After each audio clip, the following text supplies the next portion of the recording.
লিকুল্লি ইমরিইম মিনহুম ইয়াউমাইযিন শাআনুন ইউগনি।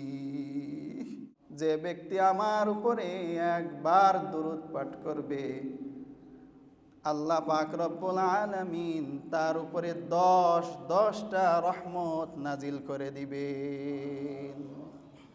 ইবাদতের মাধ্যমে জান্নাত পাওয়া এটা আশা করা যায় না। জান্নাত পাওয়া যায় কার মাধ্যমে? আল্লাহর রাজি এবং খুশি করার মাধ্যমে। আপনি যে ইবাদত দিয়েই হোক আল্লাহকে রাজি এবং খুশি করতে পারলে আল্লাহ তাআলা আপনাকে জান্নাত দিবেন। والصلاة والسلام على سيدنا ومولانا محمدا عبده ورسوله أرسله بالحق بشيرا ونذيرا وداعيا إلى الله بإذنه وسراجا وقمرا منيرا. أما بعد فقد قال الله تعالى في كلامه المجيد وفرقانه الحميد: أعوذ بالله من الشيطان الرجيم. بسم الله الرحمن الرحيم. وما خلقت الجن والإنس إلا ليعبدون. وقال سيد الأنام صلى الله عليه وسلم: بلغوا عني ولو آية، أو كما قال النبي صلى الله عليه وسلم. بشنو حافظ بدوغويم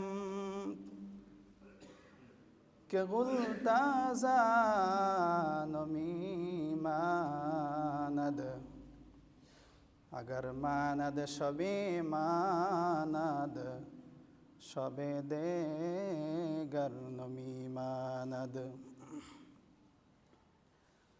گل از گلشن جدا گشتا ترو تازه نمی ماند اگر ماند شبه ماند شبه دیگر نمی ماند. সবাই পড়েন: بلغ العلا بكماله كشف الدجى بجماله حسنت جميع خصاله صلوا عليه وآله. قدرت کا تماشا ہے مدینہ کے گلی میں، قدرت کا تماشا ہے مدینہ کے گلی میں، جنت کا نمونہ ہے مدینہ کے گلی میں، جنت کا نمونہ ہے مدینہ کے گلی میں. আলহামদুলিল্লাহ, মহান রব্বুল আলামিনের দরবারে লাখো কোটি শুকরিয়া, যিনি অত্যন্ত দয়া মায়া মহাব্বত আর ভালোবাসা দিয়ে আমাদেরকে পৃথিবীর শ্রেষ্ঠ স্থান মসজিদে সপ্তাহের শ্রেষ্ঠ দিন জুমাবারে আসা বসা তার ইবাদতের সুযোগ করে দিয়েছেন। এজন্য দিল থেকে সকলেই শুকরিয়া আদায় করি, বলি আলহামদুলিল্লাহ। আমাদের জবান দিয়েছেন কে? জবানের শক্তি দিয়েছেন কে? আমি যদি সেই রবের শুকরিয়া আস্তে আস্তে আদায় করি তাহলে কেমন যেন একটু খেয়ানত হয়ে যায় না? বলি আলহামদুলিল্লাহ। দুরুদ ও সালাম বর্ষিত হোক নবিকুল শিরোমণি আহম্মদ মোহাম্মদ মুস্তফা সাল্লাল্লাহু আলাইহি ওয়াসাল্লামের উপরে। সবাই পড়েন সাল্লাল্লাহু আলাইহি ওয়াসাল্লাম। আমরা যে আস্তে আস্তে কেউ কেউ জোরে জোরে দুরূদ পাঠ করলাম,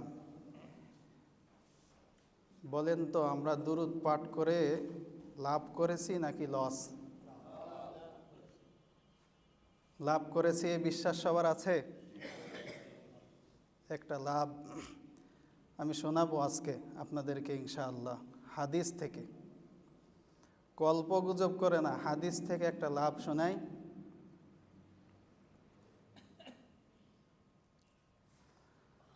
আমার বন্ধুরা রে,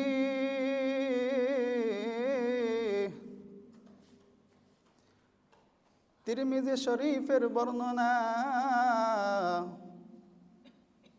আল্লাহর নবীর সাহাবী হযরতে আব্দুল্লাহ ইবনে মাসউদ রাদিয়াল্লাহু তাআলা আনহু হাদিস বর্ণনা করেছেন, আউলান নাসি বি ইয়াউমাল কিয়ামা আকসারুহুম আলাইয়া সালাতান। যদি নবীজির কোন উম্মত নবীজির উপরে দুরূদ পাঠ করে, কিয়ামতের ময়দানে ওই উম্মত নবীজির কাছাকাছি অবস্থান করবে। জোরে বলেন সুবহানাল্লাহ। আচ্ছা বলেন তো দেখি, বুঝে থাকলে একটা প্রশ্নের উত্তর দেন। আমাদের এই এলাকায় বা আপনাদের এই এলাকায় যদি সরকারি রিলিফের চাউল আসে আর কোনো ব্যক্তি যদি মেম্বারের কাছের মানুষ হয়, বলেন তো দেখি ওই রিলিফের চাউলটা তার পাওয়ার আশা বেশি না কম? সে নিতে চায়, আবার সে মেম্বারের কাছের মানুষ, বলেন তো দেখি তার পাওয়ার আশা বেশি না কম? যদি সে চেয়ারম্যানের কাছের মানুষ হয়,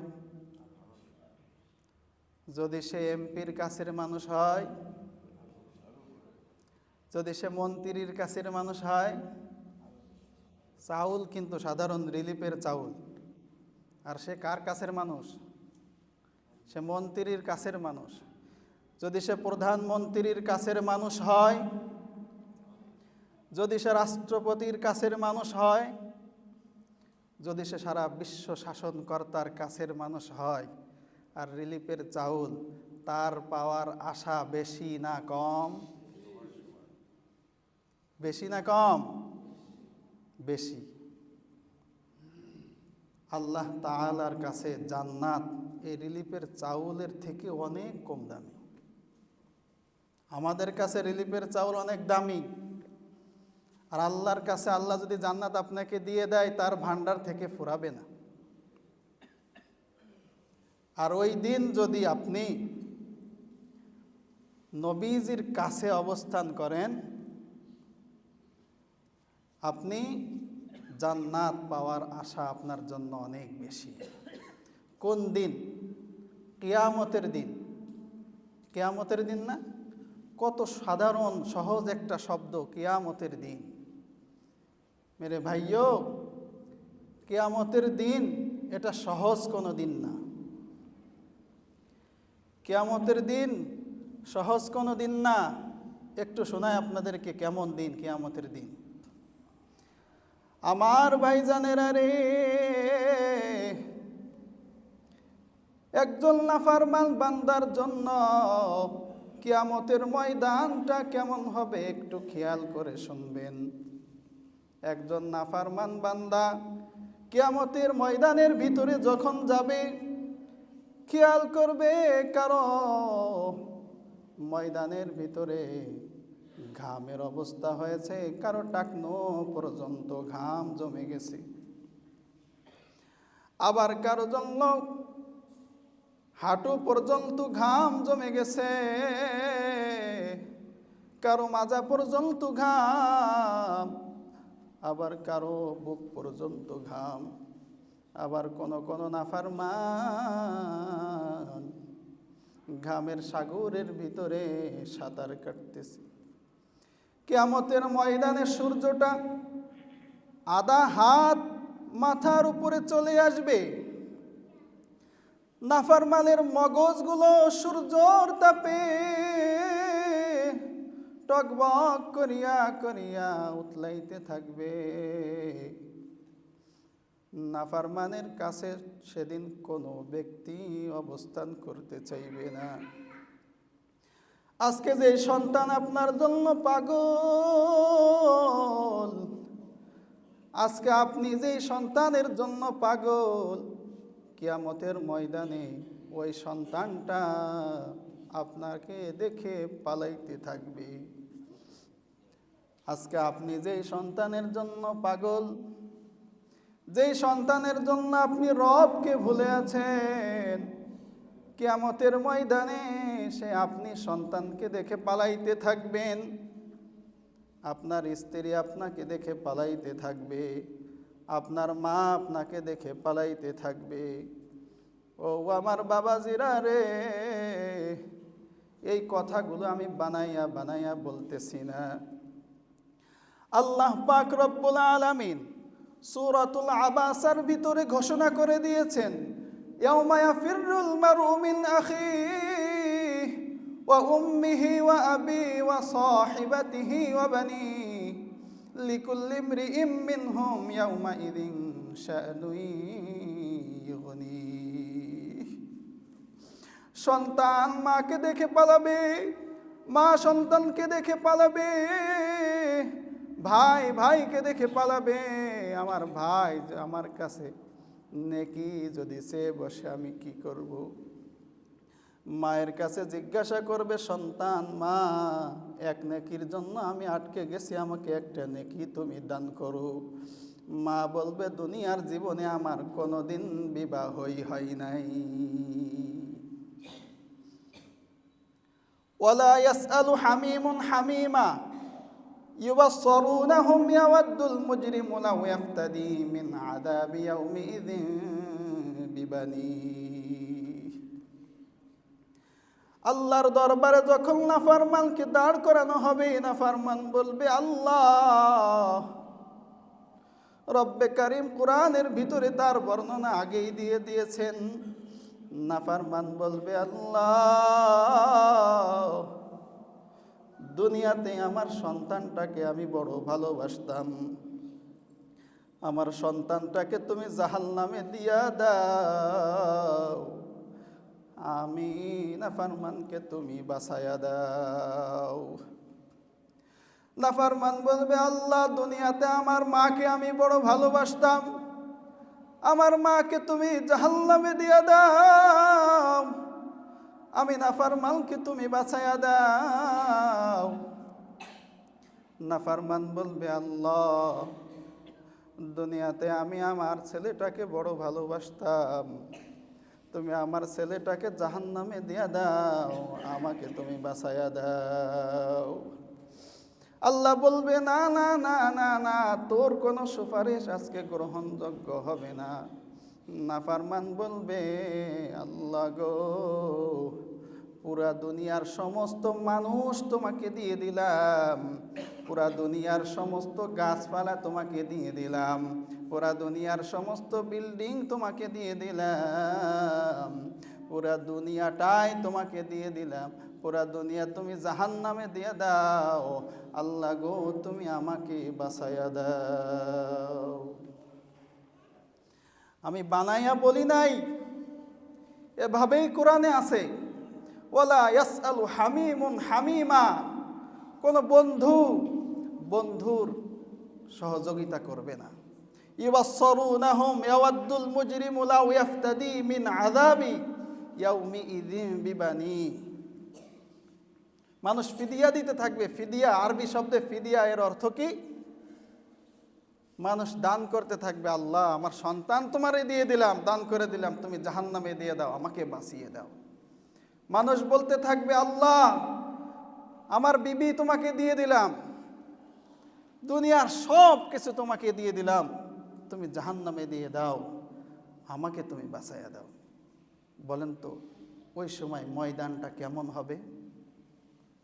বড় কঠিন ময়দান না? বড় কঠিন ময়দান। ওই ময়দানে কেউ আপনার সাথী হবে না। ওই ময়দানে আপনার সাথী হবে কে? আল্লাহ এবং তার রাসূল। আগে হাদিস শুনিয়েছি যে ওই কঠিন ময়দানে আপনি কার কাছাকাছি থাকবেন? আল্লাহর রাসূলের কাছাকাছি থাকবেন যদি দুরূদ বেশি বেশি পাঠ করেন। আরেকটা হাদিস শোনাই। আল্লাহর নবী মুহাম্মদুর রাসূলুল্লাহ সাল্লাল্লাহু আলাইহি ওয়াসাল্লাম বলেন, মান সাল্লা আলাইয়া ওয়াহিদাতান সাল্লাল্লাহু আলাইহি আশারা। যে ব্যক্তি আমার উপরে একবার দুরূদ পাঠ করবে, আল্লাহ পাক রব্বুল আলামিন তার উপরে 10টা রহমত নাজিল করে দিবেন। কথাটা শুনতে কত সহজ লাগলো, 10টা রহমত নাজিল করে দিবেন। রহমত কি জানেন? রহমত হলো আপনার ছেলের চাকরি হচ্ছে না, আল্লাহ একটা চাকরির ব্যবস্থা করে দিবেন, এটা একটা রহমত। আপনার সন্তান আপনার কথা শুনছে না, আল্লাহ আপনার বাধ্য করে দিবেন, এটা একটা রহমত। আপনার জন্য বড় বিপদ আসতেছিল, ওই বিপদটা আল্লাহ হটায়া দিবেন, এটা একটা রহমত। কোটি টাকার ঋণ, গত সপ্তাহেও একজন একটা মিলাদ মাহফিল করলো না, অনেক টাকা ঋণ হয়ে গেছে, গাড়ি অ্যাক্সিডেন্ট হয়েছে। আল্লাহ এই অ্যাক্সিডেন্ট আসার আগেই হটায়া দিবেন, সরাইয়া দিবেন, এটা রহমত।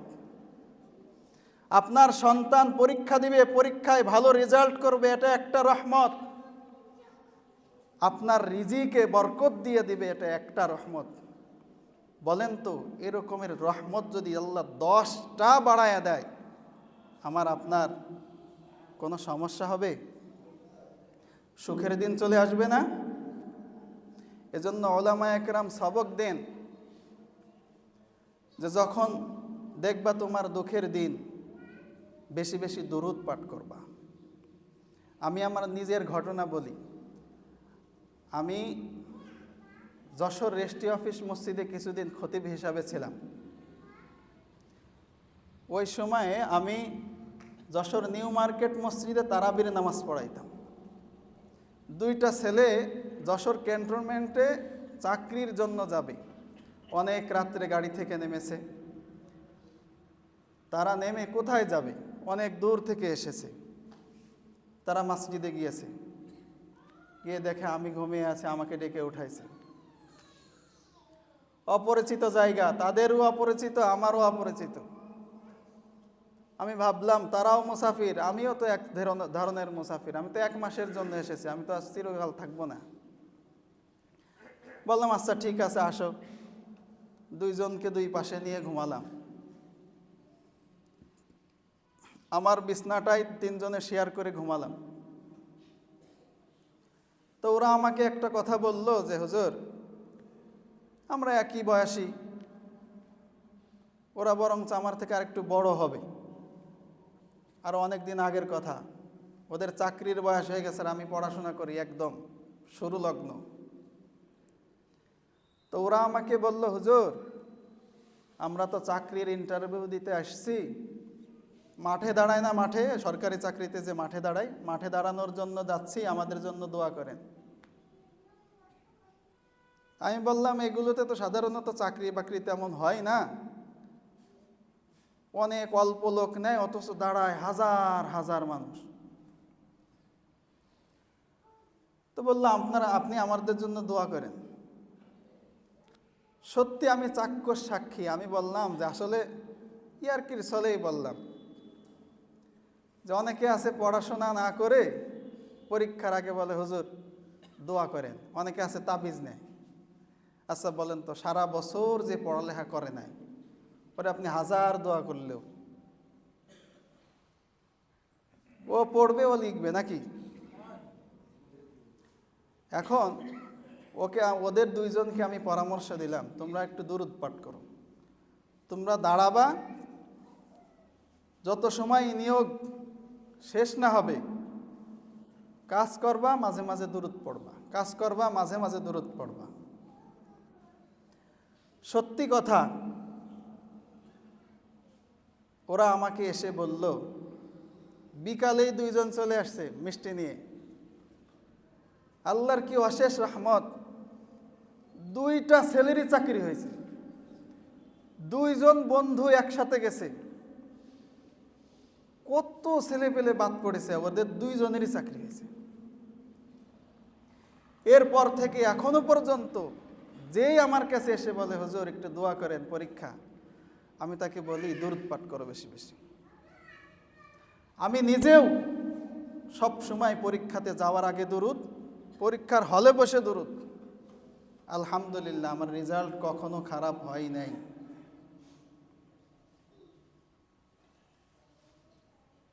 এজন্য দুরূদ যদি আপনি পাঠ করেন বেশি বেশি, কিয়ামতের ময়দানে আপনার আসল রেজাল্ট হবে। কিয়ামতের ময়দানটা এমন ময়দান হবে যেখানে কেউ আপনার সাথী হবে না, কেউ আপনার সঙ্গী হবে না। একজন বান্দা শুধু উম্মত উম্মত বলে কাঁদতে থাকবে, তিনি হলেন মুহাম্মাদুর রাসূলুল্লাহ সাল্লাল্লাহু আলাইহি ওয়াসাল্লাম। বলেন তো, তার আশেক হওয়ার দরকার আমাদের আছে না নাই? আছে না নাই? একটু মন খুলে দুরূদ পড়েন। আল্লাহুম্মা সাল্লি আলা মুহাম্মাদ ওয়া আলা আলি মুহাম্মাদ। একটু জোরে জোরে পড়েন না সবাই, এই দোয়া তো পারি আমরা, পারি তো ইনশাআল্লাহ। হ্যাঁ, আল্লাহুম্মা সাল্লি আলা মুহাম্মাদ ওয়া আলা আলি মুহাম্মাদ কামা সাল্লাইতা আলা ইব্রাহিম ওয়া আলা আলি ইব্রাহিম ইন্নাকা হামিদুম মাজিদ। আল্লাহুম্মা বারিক আলা মুহাম্মাদ ওয়া আলা আলি মুহাম্মাদ কামা বারাকতা আলা ইব্রাহিম ওয়া আলা আলি ইব্রাহিম ইন্নাকা হামিদুম মাজিদ। আল্লাহ পাক রব্বুল আলামিন আমাদের সবাইকে বেশি বেশি দুরূদ পাঠ করার তৌফিক দান করেন, বলেন আমিন। আরো জোরে বলেন আল্লাহুম্মা আমিন। মুহতারাম হাজিরিন, দুরূদের আলোচনা করলাম এই জন্য যে আমি চাই ইবাদতের মাধ্যমে, আমরা সবাই চাই ইবাদতের মাধ্যমে আল্লাহকে রাজি এবং খুশি করতে। ইবাদতের মাধ্যমে জান্নাত পাওয়া, এটা আশা করা যায় না। জান্নাত পাওয়া যায় কার মাধ্যমে? আল্লাহর রাজি এবং খুশি করার মাধ্যমে। আপনি যে ইবাদত দিয়েই হোক, আল্লাহকে রাজি এবং খুশি করতে পারলে আল্লাহ তাআলা আপনাকে জান্নাত দিবেন। এখন রজব মাস চলে। রজব মাস, এটা কি মাস জানেন? ইন্না ইদ্দাতাশ শুহুরি ইনদাল্লাহি 12 শাহরা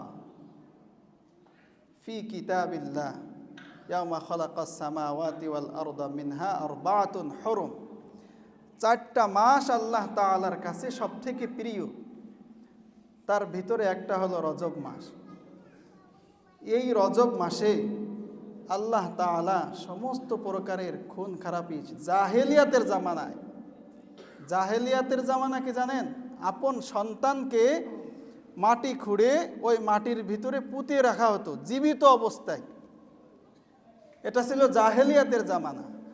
ওই জাহেলিয়াতের জামানায় যারা জাহেল ছিল, মূর্খ ছিল, কাফের ছিল, বেঈমান ছিল, তারাও এই রজব মাসকে সম্মান করে তারা খুন খারাপি, উল্টাপাল্টা কাজ থেকে বিরত থাকত।